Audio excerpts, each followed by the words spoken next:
Il n'y a pas si longtemps, dans un lycée quelconque de France, les élèves les plus perturbateurs étaient soumis à la terrible épreuve de la colle du mercredi.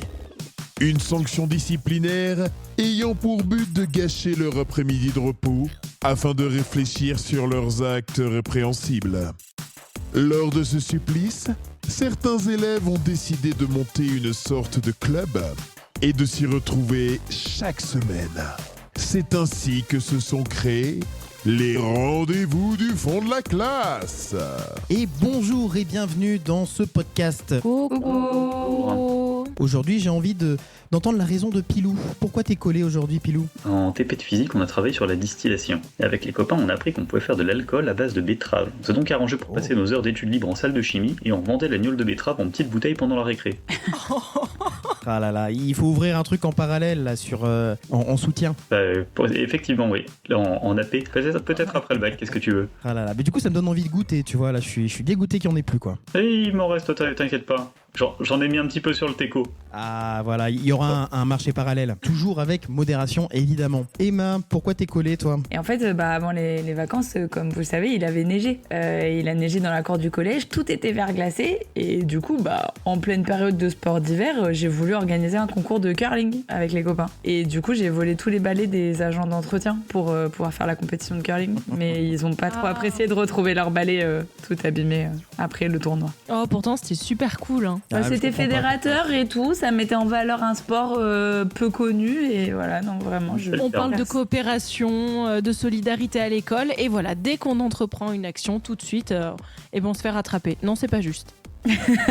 Marion, pourquoi t'es collée, toi ? Moi, j'étais en cours à un moment donné et j'ai une copine qui m'a raconté une blague. Et en fait, on s'est mis à se marrer, mais on s'est tellement marré, mais on n'arrivait plus à s'arrêter, tu vois. Mais le fou rire, mais celui que vous connaissez, en fait, il entraîne même toute la classe. Et c'est ce qui s'est passé et on m'a collé pour ça. Alors qu'en fait, on passait un super moment, c'était fédérateur aussi, tu vois. Et non, je me suis Je pense que le prof a eu le seum parce que t'étais trop drôle. Mais je pense que c'est ça, j'avais de l'humour et pas lui. Moi, je me suis fait coller parce que, en fait, le 25 mars, j'ai vu que c'était la journée de la procrastination et j'ai convaincu tous les élèves de ma classe de pas faire leurs devoirs pour rendre hommage à l'art de la procrastination. Enfin, vraiment pour essayer d'être fédérateur, quoi. Mais ça a pas plu au prof, quoi. Je sais pas si art est le terme consacré, mais c'est justement une incompréhension sur ce qui est de l'art et ce qui n'en est pas qui a causé ta perte. C'est ça, parce que ça peut être un art, hein, de toujours repousser les choses au lendemain. Ça peut devenir un art, hein, dans certains. Ah oui. Il y en a autour de cette table qui ont écrit des chansons sur ça, si je peux me permettre. Effectivement. Ah oui, il paraît. C'est tout un travail, hein. Le concept est simple. Une information vraie, une information fausse. Et c'est aux autres de la retrouver. Alors en fait, ça faisait longtemps qu'on n'était pas parti en vacances avec Tata, alors là j'ai voulu mettre le paquet. Et les vacances c'est chouette, mais on préfère quand on apprend des trucs. On est plutôt du genre à faire des musées. On en a fait 2 super. Le premier c'est le musée phallologique islandais, qui est un musée intégralement consacré au pénis. Il est situé à Reykjavik, qui est l'unique ville islandaise dont je suis capable de prononcer le nom. On peut y trouver 282 spécimens de tubs, issus de 93 espèces animales différentes, incluant le cachalot, le taureau ou encore le hamster, et même une zigounette humaine, celle d'un ami du directeur du musée qui lui en a fait don après sa mort, je précise. En 2, le musée national du trèfle, un musée intégralement consacré à la plante susnommée. Alors vous imaginez bien qu'il se situe en Irlande, dans l'occurrence dans la petite ville d'Enniscrone. Il raconte l'histoire de la plante emblème du pays et surtout les nombreux mythes et légendes qui y sont liés, avec ses utilisations comme herbe médicinale et ses propriétés supposément magiques détaillées dans le folklore local. Vous connaissez d'ailleurs tous l'histoire du trèfle à 4 feuilles qui porte chance. Vous pourrez admirer la pièce maîtresse de ce musée, un authentique trèfle à 9 feuilles. Oh wow. T'en fais pas facile à dire, trèfle à 9 feuilles. Un seul de ces musées existe cependant réellement. Est-ce que vous êtes plutôt team trèfle ou plutôt team tub ? C'est rigolo à dire team tub. Moi je pense que la vraie info, c'est que Reykjavik c'est la seule ville islandaise dont t'es capable de dire le nom. Ouais, ça c'est sûr que c'est la vraie info. Alors ça c'est authentique. Ça, cette info-là est vraie, je confirme. Moi, ton histoire de trèfle, j'y croyais, mais 9 feuilles, ça me paraît énorme. C'est le seul truc qui te fait bugger dans les 2 infos là. Ouais. Ah mais d'accord. Après, moi je me dis, tu vas te dire, attends, je vais aller sur le trèfle parce que le pénis c'est trop gros, mais du coup, ça pourrait être ça. Mais moi c'est ça en fait qui me fait douter sur le pénis là. C'est le fait qu'il y a un mec qui ait fait don de sa teub, vraiment ça me... C'est vrai. Moi, ça m'étonne même pas. Alors, ça m'étonne pas qu'il y ait quelqu'un qui fasse don de sa teub, que ça soit exposé. Je sais pas si c'est le pire, c'est que ça soit exposé, que ça soit dans une collection personnelle d'exposition, tu vois. Enfin, je vois pas le. Et elle est empaillée ou elle est dans du formol? Elle est empaillée. Dans du formol. Mais empaillée, parce que après tu peux l'empailler dans différentes formes aussi, donc c'est dans différentes formes. T'imagines, t'as taxidermiste de tub comme boulot. Taxidermis. On a fait la même blague, putain. On est connectés, c'est pour ça. On a le même humour. Oh là là. Douteux. Le don de la tub, ça me fait douter, mais je pense quand même que, genre, en fait, un musée autour du trèfle, ça me paraît pas, il y a pas assez de matière, tu vois. Genre, je me dis, bon, il ressemble à quoi ton musée, en fait? Genre, juste c'est des panneaux qui racontent des trucs. On parle pas forcément de musées gigantesques, hein. Tu sais, il y a, quand j'habitais en Savoie et que je rentrais en Bourgogne, je passais par des patelins, il y en avait un, c'était le musée de la vache.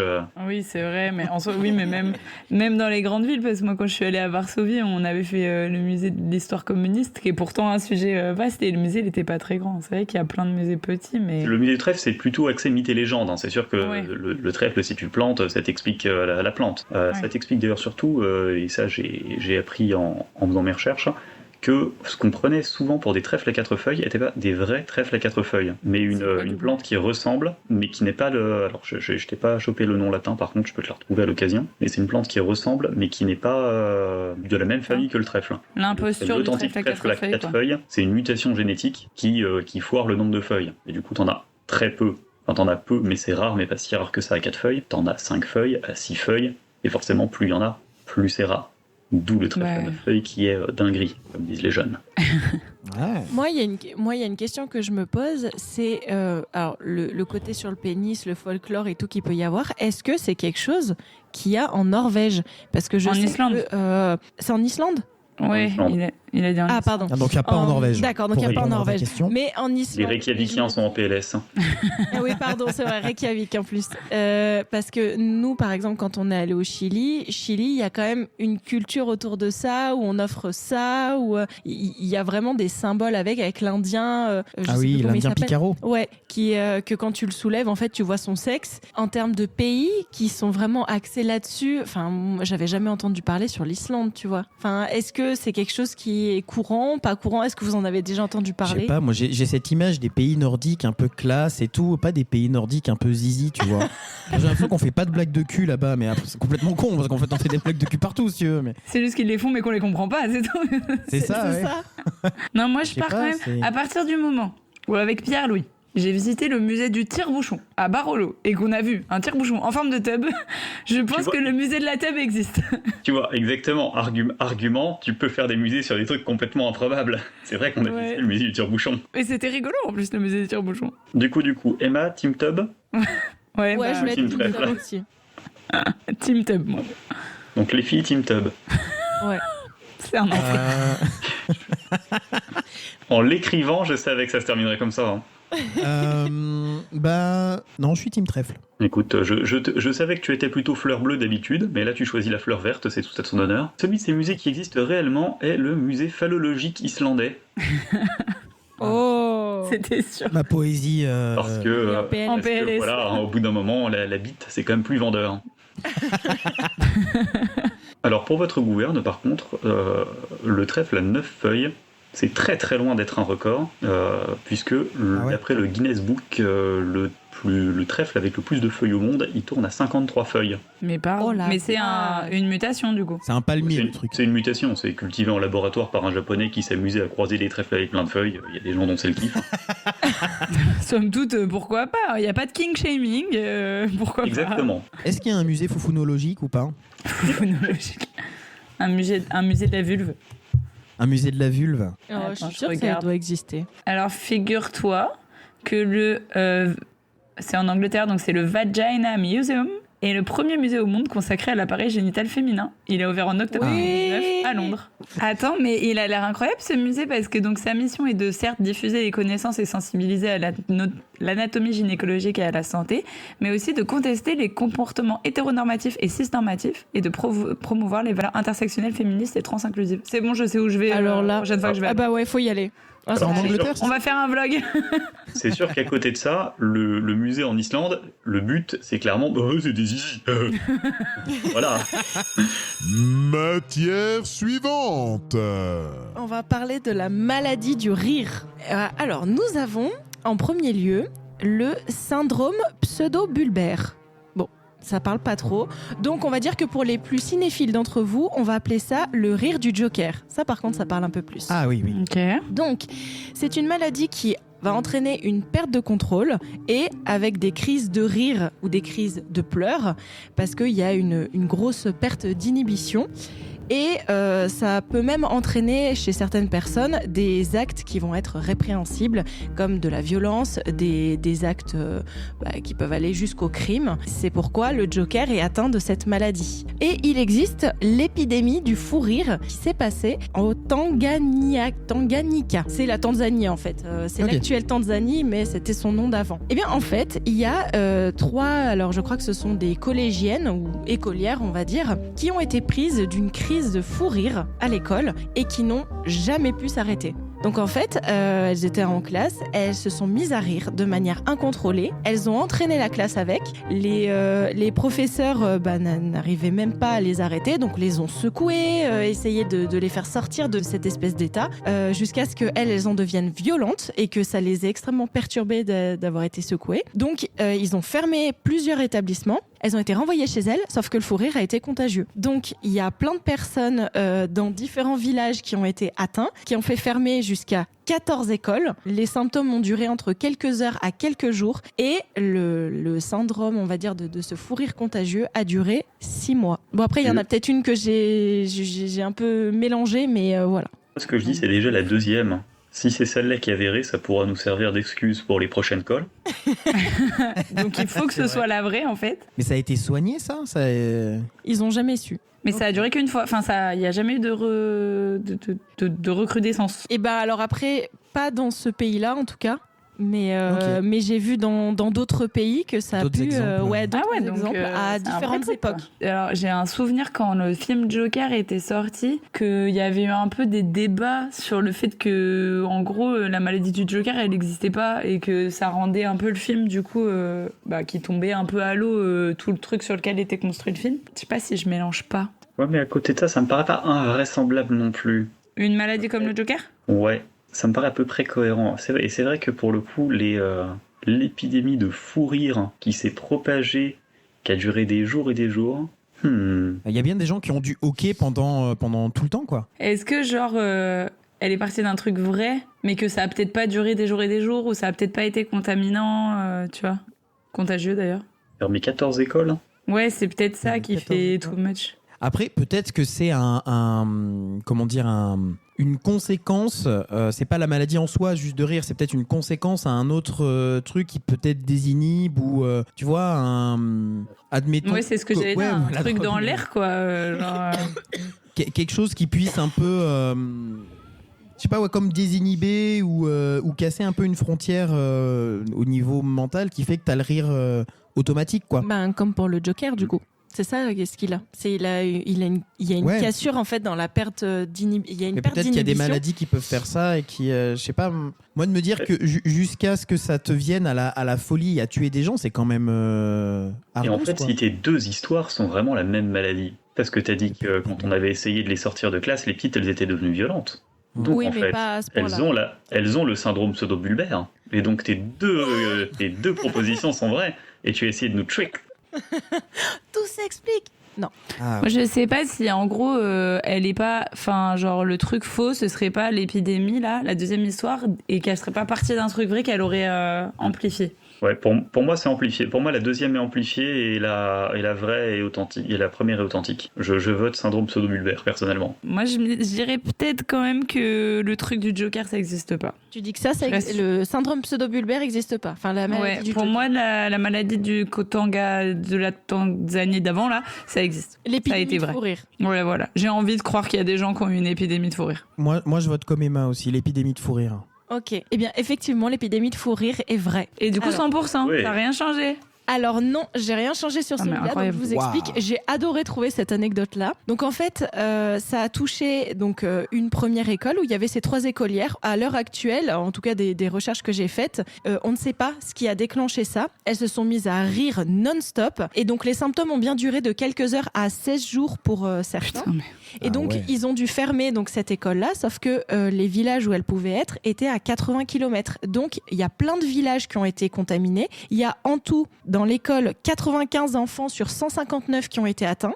Et dans le village, 217 personnes dans les villages ont été contaminés et du coup ils sont restés chez eux et ça a vraiment mis 6 mois pour disparaître totalement. Alors ce qui a pu être comme hypothèse, parce que du coup on sait pas vraiment, donc ça s'est passé en 1962. On parle d'une hystérie collective, alors ça a été le gros mot à la mode à un moment donné et c'est ça où j'ai trouvé énormément d'hystérie collective dans plein de pays différents avec plein de symptômes différents. On sait pas trop d'où ça vient. On a émis l'hypothèse qu'il pouvait y avoir un côté de stress intense chez les élèves qui était dû au manque de liberté du fait d'être enfermés dans une école alors qu'ils ont passé toute leur enfance en liberté. Il y a ça qui a été émis et le côté contexte politique parce que c'est lié à l'indépendance du pays. En fait, la Tanzanie donc était dans je ne sais plus quel regroupement et régime et s'est mis en indépendance en 1962 et je crois que ça s'est vraiment avéré en 1964, un truc comme ça. Et également avec un côté un peu plus scientifique, les neurones miroirs qu'on a, que les humains ont, c'est ça, qui fait qu'on est beaucoup plus ouvert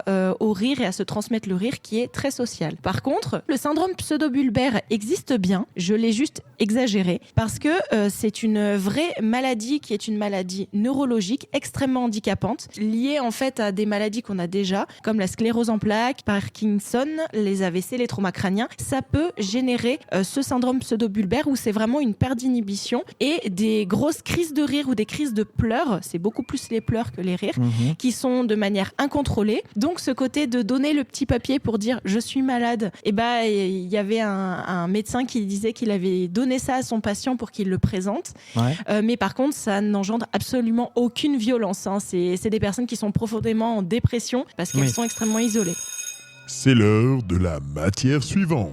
Je me suis dit que j'allais me renseigner sur le curling un peu. Première info vraie pour cette fois, je la sors juste du jeu 2 secondes, c'est que les pierres qui servent au curling, là, qu'on jette, elles sont faites d'un granit très très spécial qui est extrêmement résistant, ce qui fait qu'elles peuvent avoir une durée de vie très longue, jusqu'à 70 ans. Genre on peut garder les mêmes pierres. Voilà, donc voilà. Bref, info gratuite, mais ça m'a tellement surprise. C'est pas plus mal que ça ait une grande durée de vie et c'est hors de prix pour une raison très simple, c'est que le granit avec lequel sont taillées les pierres, il ne peut être extrait que de 2 carrières dans le monde. La première carrière, elle est située au Pays de Galles, dans un village, ou une ville, je me souviens plus, qui s'appelle Gwynedd. Commune. Ouais, voilà, dans un lieu dit, qui s'appelle Gwynedd. Et figurez-vous que cette carrière, elle est exploitée depuis très longtemps. Du coup, vous imaginez un paysage de carrière. Et ça a servi de décor pour le tournage des derniers Jedi, donc de l'épisode 8 de Star Wars. Donc ça m'a fait rire. Je me suis dit, c'est rigolo, le monde de Star Wars et du curling qui se rencontrent. Et la deuxième carrière, elle est située sur Ailsa Craig, qui est un îlot inhabité au large de l'Écosse. Donc il y en a une au Pays de Galles et l'autre sur les côtes écossaises. Et aujourd'hui, cet îlot inhabité, c'est une réserve naturelle pour les oiseaux. Et en fait, comme c'est une réserve naturelle pour les oiseaux, il y a plein de conditions très précises pour extraire les pierres. Déjà, on n'a pas le droit d'extraire pendant la saison des accouplements des macareux. Donc ça limite quand même un peu. On a le droit de retirer que les pierres, je cite, qui sont chancelantes ou tombées de façon naturelle. Donc en fait, on n'a pas le droit de casser, il faut vraiment juste ramasser par terre. Et il faut qu'il y ait un ornithologue pour qu'on puisse, donc un spécialiste des oiseaux, pour pouvoir récupérer le granit de cette carrière. Il y a une des 2 carrières où j'ai un peu amélioré son histoire. Est-ce que vous arriveriez à deviner laquelle ? Alors déjà, moi je trouve ça ouf. De se dire que, quoi qu'il arrive, le palais là, de curling, tu peux effectivement faire la KS que d'une seule carrière dans le monde. L'info de base qui est vraie est quand même déjà ouf. C'est clair. Grave. Je me souviens plus. Les derniers Jedi, c'est là où il y a le combat avec les dans la lune rouge là, qui fait les grandes traces rouges ou pas ? Alors moi, je n'ai jamais vu une seule minute d'aucun Star Wars, donc juste, ça m'a fait rire c'est quand j'ai vu celui-là avec l'info, mais je le peux combat pas... final où ça a l'air d'être dans la neige et où en fait c'est du sel par terre et le sol de la planète il est rouge. Ça, du coup, le fait que ça soit du sel par terre pour avoir un décor très blanc, ça peut être... Ah, mais marbre, c'est noir, c'est pas blanc. C'est du granit. Alors le marbre, Granit. c'est blanc, Mais granit, c'est T'as gris. du marbre de plein de couleurs oui. différentes, mais le blanc est le plus Ah, commun. ouais. Ouais. Ah oui, donc ça pourrait être dans un décor comme ça pour avoir des grandes étendues de blanc. Et en même temps, il me semble que dans les scènes, mais bon après le cinéma triche aussi, mais dans les scènes c'est quand même très très plat. Et une carrière, j'aurais l'impression que c'est creusé quoi. Non, puis c'est surtout, ça c'est une scène de Star Wars 8. Est-ce que c'est cette scène-là qui a été tournée là? Parce qu'il y a un paquet de... Enfin, tu vois, il y a un paquet de planètes différentes, un paquet de décors différents dans Star Wars 8. Hein. C'est pas faux. Et sinon, le truc des oiseaux, mais qu'est-ce que les oiseaux viendraient foutre dans des cailloux? En fait, le truc, c'est que la première, genre, le truc a servi de décor à un film, me paraît pas invraisemblable. Si c'est la seule carrière du monde où ils peuvent le faire, peut-être qu'ils juste... Et c'est une réserve naturelle, et ils sont obligés de se faire chier la nouille à ce point-là pour ramasser les cailloux. Pour la 2, attends, mais purée, changer de carrière, quoi. Enfin, la législation sur les palais de curling, et dites, ok, on a le droit à une autre densité de granit légèrement supérieure, et bam, c'est bon, tu peux le produire à la chaîne, quoi. Bah, le truc avec les oiseaux, je sais qu'il y a des endroits comme ça qui sont dans les réserves protégées. Mais c'est vrai, pourquoi aller foutre une carrière? Tu peux pas faire une carrière dans un endroit protégé? Non, mais ça se trouve, c'est les oiseaux qui sont venus après sur la carrière. Ça permet aussi de réguler le fait de faire les pierres, quoi. Tu peux pas trop utiliser non plus, donc c'est ce qui fait aussi que ça dure 70 ans. C'est parce que tu vas pas y retourner tous les 4 mois. Tu m'étonnes. Ah oui, tu la gardes précieusement, ta caillasse curling, là. Moi, j'aurais tendance à dire que la 2 est vraie, donc que Les oiseaux sont vrais, et que le cinéma est faux.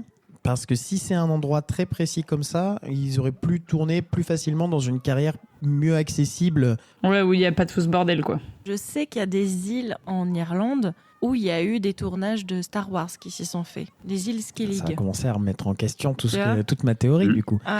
Non, mais je reste quand même sur ma... Moi, je pense que le tournage, c'est vrai. Et que je me dis, en fait, les oiseaux, l'impossibilité de ramasser les cases, pour moi, il y a des îles où, effectivement, t'as pas le droit d'y aller sans un ornithologue, etc. Mais que ces îles en particulier servent à produire les caillasses de curling, je pense que c'est ça l'enjolivage. Je pense que c'est le tournage de Star Wars.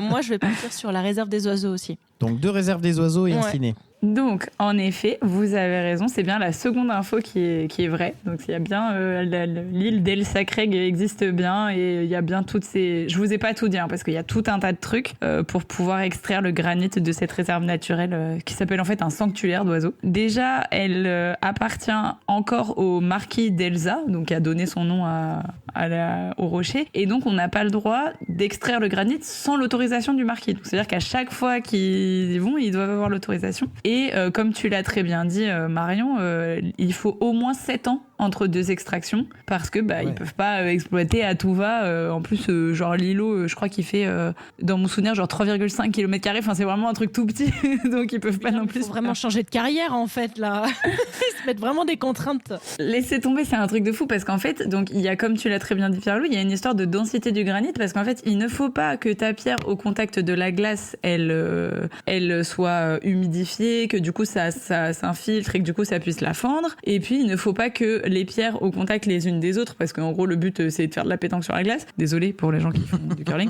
Il faut pas que les pierres, quand elles s'entrechoquent, il y ait des petits pets et que en gros donc elles doivent rester parfaitement taillées, parfaitement. Donc en effet c'est vraiment un bail, ça ne peut provenir que d'une de ces 2 carrières là. Et en revanche pour l'enjolivage de la première, donc elle est bien située au Pays de Galles, elle s'appelle bien Gwynedd, mais elle a pas servi de décor pour le tournage des derniers Jedi, qui ont en effet été tournés sur les îles de Skellig. Bien joué, Marion, j'ai eu peur que tu me niques mon info. Île Skellig sur laquelle il y a aussi des macareux à ne pas perturber, hein, donc ils ont eu les mêmes bails, ils ont galéré à faire leur tournage tout pareil à Star Wars. Non, en revanche, ça a servi de tournage pour des épisodes de la série La Maison du Dragon, qui est la série dérivée de Game of Thrones. Et en fait, la carrière, c'est le château d'un personnage dont je vais très certainement écorcher le nom, qui s'appelle Rhaenyra Targaryen, je sais pas comment on dit, Targaryen, voilà. Et donc voilà, son château, c'est en fait la carrière de Caillasse curling, comme tu dis, c'est bien. La carrière de Caillasse curling. J'ai trop hâte de voir cette série, de voir ce passage et de dire « Oh, Emma nous en a parlé !» C'est au Pays de Galles. Au Pays de Galles, je sais. Et by the way, c'est quand même la meilleure comparaison pétanque curling. Hein. Quand je dois expliquer à des touristes ce qu'est la pétanque, j'explique effectivement aux Américains que c'est du curling sur le sable avec des boules rondes. Hein. Bah, en même temps, moi souvent les gens ils me disent ouais c'est comme des échecs le curling. Non, c'est de la pétanque. Il y a un centre, il faut être le plus proche du centre et pousser les boules des copains. C'est de la pétanque. Et du coup j'ai un autre fun fact sur le curling que je voulais vous dire. Comme je vous ai dit, donc les pierres, avec tout le bordel que je vous ai expliqué, ça coûte extrêmement cher à faire. Et en fait, au Canada, qui est vraiment le pays champion du monde de curling, hein, c'est les plus médaillés, ils sont trop forts et tout. Au 19e siècle, on s'embêtait pas avec tout ça, on faisait des pierres avec un peu tout et n'importe quoi pour s'entraîner. Et du coup, notamment avec du métal. Et donc, quand ils lançaient les pierres, les pierres faites en métal, ça faisait un bordel monstre. Et du coup, le surnom du curling, c'est devenu The Roaring Game, donc littéralement le jeu rugissant, alors que pour quiconque a déjà regardé du curling, c'est vraiment un sport très très très silencieux, donc ça m'a fait un peu rire que le surnom ça soit le jeu rugissant, alors que pour le coup c'est vraiment pas un jeu rugissant. Au suivant. Je sais pas si vous savez, mais les policiers aux États-Unis touchent le coffre des voitures ou le feu arrière des voitures lorsqu'ils font un contrôle routier. Ils le touchent pour laisser leurs empreintes digitales sur le véhicule en cas de problème. Ça, c'est la première info. Il y a aussi chez les Américains, un Américain qui s'appelle Larry Ruttman qui a porté plainte contre lui-même, qui a gagné son procès parce qu'en fait, il avait lancé un boomerang et il se l'est pris dans la tête, ça lui a coûté des dommages. Il a porté plainte, au début, il voulait porter plainte contre le fabricant de boomerang, sauf que le boomerang a fonctionné correctement, donc ça marchait pas. Donc, il a porté plainte contre lui-même. Son assurance lui a donc versé $300,000 de dommages et intérêts parce qu'il a gagné c'est la plainte qu'il a portée contre lui-même. Tu veux dire que depuis le début, quand j'étais petite et que je me fracassais le crâne contre le frigo, j'aurais pu porter plainte contre moi-même et j'aurais gagné $300,000? Putain de merde, j'ai loupé un truc. Non mais attends, c'est fou cette histoire là. 100% l'américain il s'arrête lui-même en justice, c'est vrai, c'est 100% Non, mais américain. Moi ça j'ai. Pourquoi? Mais comment? Moi je pense qu'un mec a vraiment porté plainte contre lui-même, fait un procès et tout, mais $300,000. Après c'est lui qui paye. Hein. Mais non, il a dit que c'était son assurance. C'est vrai. Bon, En soi, c'est lui qui paye un peu tous les mois du coup, mais. il y en a qui ont fait des arnaques à l'assurance pire que ça. C'est ça, il était assuré pour dommages sur les personnes et du coup, je sais pas comment ça se dit en termes d'assurance, je suis pas assureur, mais du coup ça a fonctionné. C'est une question de responsabilité civile ça pour le coup. Mais comment il a pu porter plainte contre lui? Comment c'est possible? Parce que alors ça. Il a intérêt parce que c'est ta personne. En fait, il a profité d'une sorte de faille du système. Je pense que par la suite, ils ont changé ça pour éviter que les assurances aient à payer. Quand tu te rends compte que ça marche, effectivement, je pense que tu légifères directement. Ouais. Tu laisses une personne passer et pas deux, quoi. En fait, ça a créé une sorte de faille dans les contrats d'assurance et les contrats, on va dire les lois. Qui fait que comme il a lancé le boomerang et qu'il se l'est pris et qu'il a été entre guillemets agressé par le boomerang, il y a une faille dans laquelle c'est passé et dans laquelle il a pu gagner $300,000 de dommages et intérêts. Donc, et après ça a été changé par la suite. Quoi. Donc c'est pour ça que dans nos contrats, dans les petites lignes, il y a marqué que c'est hors nous-mêmes, hors boomerang et hors nous-mêmes. Non mais c'est précisé dans les contrats en France que ça peut pas être de nous-mêmes. Si c'est de notre action, ça compte pas quoi. À côté de ça, tu vois, moi l'américain qui s'attaque en justice, ça me paraît pas si invraisemblable que ça connaissant les Américains. À côté de ça, fait que les policiers touchent le coffre. Je pense qu'il y a effectivement, parce que tu vois ça dans les séries, les policiers qui touchent la carrosserie de la bagnole, etc. Les policiers potentiellement, une partie d'entre eux sont gantés, donc ça marche pas. Et retrouver la voiture avec les empreintes digitales me paraît très très gros. Tu laves ta bagnole, t'as plus de problème. Moi je pars sur le fait que le mec il s'est attaqué en justice. Mais en fait, je te dis, ma crainte, c'est que je suis sûre qu'il y a un gars qui s'est attaqué en justice. Ma crainte, c'est est-ce qu'il a gagné, ouais. Est-ce que Andreas a enjolivé avec l'assurance $300,000 et tout. Mais j'ai quand même envie de suivre le fait qu'il y a un mec qui s'est attaqué en justice. Quoi. Ouais, moi je suis pour l'auto-attaque en justice. Et ah putain, c'est dur parce que c'est vrai, comme vous dites, peut-être il a enjolivé le côté qu'il a gagné contre lui-même. Ça, non, moi j'aime pas enjoliver. Même dans ma voiture, j'ai enlevé tous les enjoliveurs. C'est vrai, t'aimes pas. Tu mets des moches oliveurs, quoi. Des moches oliveurs. Qu'est-ce que je fais allez, je vais voter contre. Je vais voter la première. Je vais voter les policiers qui mettent leurs doigts sur la voiture. Eh bien, la vraie info, c'est que les policiers américains touchent le coffre du feu arrière des voitures lors des contrôles routiers pour laisser leurs empreintes digitales en cas de problème. Mais c'est complètement con. Ça peut aussi servir à vérifier si le coffre est bien fermé, mais de base, c'est plus pour mettre les empreintes digitales au cas où il se passe quoi que ce soit, une altercation, et qu'il y a un délit de fuite. Ils pourront retrouver le véhicule à travers les choses et prouver qu'il a bien été arrêté par ce policier-là avec les empreintes digitales. Et la deuxième info, est-ce qu'il y avait une part de vrai? Alors la deuxième info, c'est une info qu'on peut voir tourner, mais qui est une fausse information. Ah. Écoutez, la colle touche à sa fin, on va pouvoir rentrer chez nous. Ouais. Et on se retrouve la semaine prochaine pour ceux qui se feront coller. À la semaine prochaine, salut. Salut. Bye. Vous voulez vous aussi être au rendez-vous? Alors retenez bien, chaque mercredi, durant toute l'année scolaire, c'est l'heure des rendez-vous du fond de la classe. Un podcast. Production.